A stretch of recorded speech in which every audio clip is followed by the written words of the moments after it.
نماز ہم پڑھتے ہیں، نماز پڑھتے وقت کافی لوگ رکعتیں بھول جاتے ہیں کہ 4 رکعت نماز فرض تھی، اب پتہ نہیں یہ تیسری میں ہے یا دوسری میں ہے، تو اس وقت وہ بندہ کیا کرے؟ جی ٹھیک ہے، یہ بہت کامن سوال ہے اور اس کا جواب یہ ہے کہ 4 رکعتی نماز جتنی بھی ہیں، ظہر، عصر، عشاء، 4 رکعتی نماز میں فرض جس کی 4 رکعت ہے، اس میں جب بھی شک ہو کہ میں دوسری میں ہوں یا تیسری میں ہوں، تیسری میں ہوں یا چوتھی میں ہوں،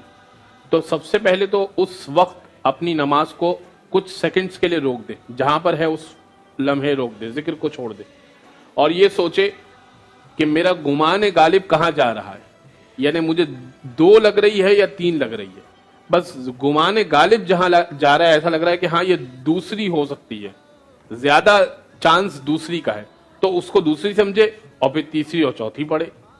اگر گمان غالب تیسری پہ جا رہا ہے یا 3 اور 4 کا شک ہے تو چوتھی پہ جا رہا ہے، یعنی زیادہ پر جا رہا ہے تو اس کو زیادہ سمجھے اور پھر جو ہے نماز کو تمام زبردست۔